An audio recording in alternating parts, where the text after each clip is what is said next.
À Maxima cette semaine, un beau 0 dans la colonne des erreurs pour les Sphinx. Les Pirates ont failli placer un gros 0 dans la colonne des points des Reds. Cette fois, les Bleus n'ont pas joué comme des 0 face aux Pirates. Ici Pierre Lemieux qui vous souhaite la bienvenue à cette autre édition de Maxima cette semaine. Le premier match opposait les Sphinx aux Spartiates, deux équipes qui s'étaient affrontées le 29 mai dernier alors que les Gris l'avaient emporté 5-4. La bande à Éric Rémy tentait de remporter sa première victoire après 2 défaites. Rien à signaler pendant les 3 premières manches, jusqu'à ce que les Spartiates brisent enfin la glace en début de 4e quand, après 2 retraits, Sylvain cogne un double. La recrue David va suivre avec un simple. Regardons bien ce point marqué par les Spartiates, puisque ce sera leur seul du match.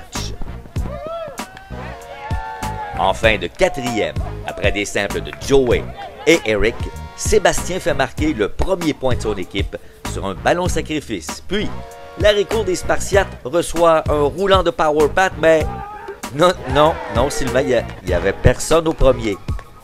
Eric vient donc marquer le 2e point des Sphinx. En fin de 5e manche, Jonathan part le bal avec un simple. Après une erreur et un simple, Capitaine Sphinx a les buts remplis, mais il frappe ce roulant qu'Éric Rémy ne peut maîtriser et les écluses se sont ouvertes. Joey est le frappeur suivant avec toujours les buts remplis.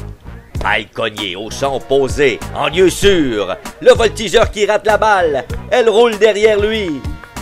Les buts se vident, c'est 6-1. Puis Sébastien fait marquer Joey à l'aide de ce simple, 7-1 Sphinx.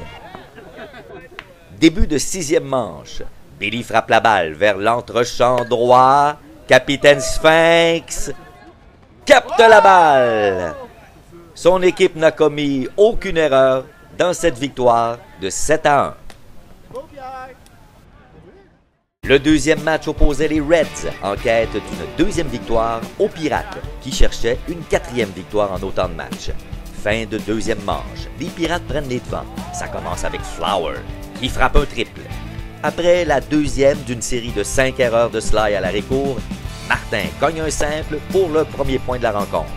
Après un simple de Jean, Bruno, qui avait frappé son tout premier coup sur avis dans le compétitif dans le match précédent, frappe un simple. C'est 2-0 Pirates, un point produit qui va s'avérer celui de la victoire.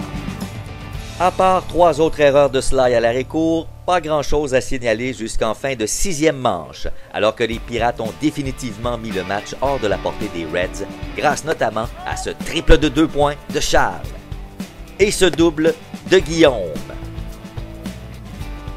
Début de 7e manche, les Reds sont à 3 retraits de se faire blanchir, mais ils peuvent dire merci à Sylvain et Christopher qui cognent chacun un simple et à Rodrigo qui frappe un long ballon sacrifice. 4e victoire en autant de matchs des Pirates, 8-1.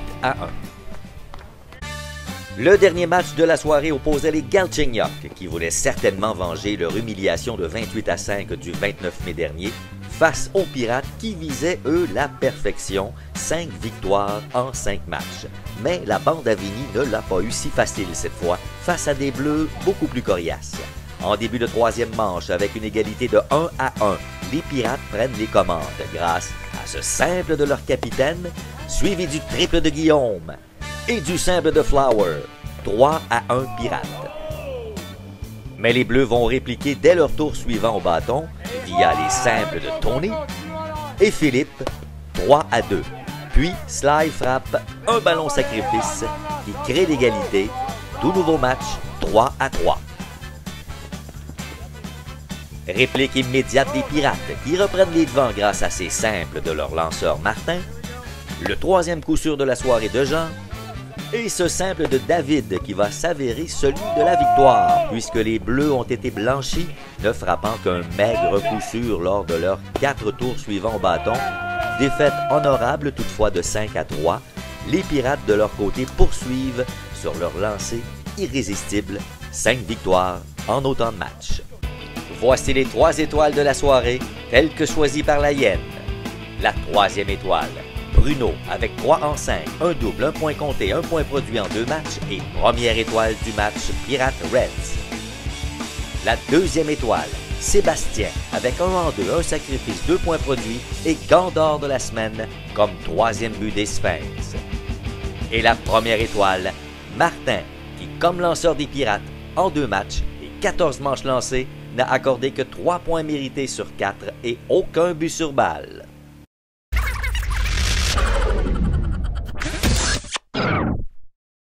Les Sphinx ont été parfaits en défensive dans leur victoire de 7-1 face aux Spartiates, ne commettant aucune erreur. Leur troisième but Sébastien peut être conjugué au plus que parfait. Particulièrement occupé, il a complété tous ses jeux, parfois avec brio.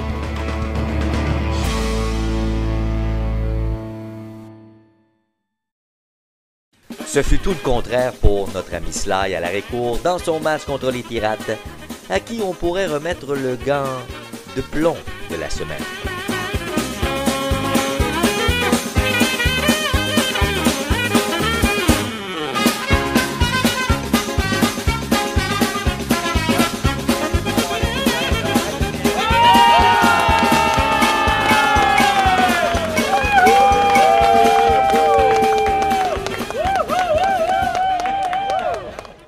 C'est tout pour cette semaine, les amis. Revenez-nous la semaine prochaine, si Jupiter, le nouveau dieu de Maxima le veut, pour une autre édition de Maxima cette semaine.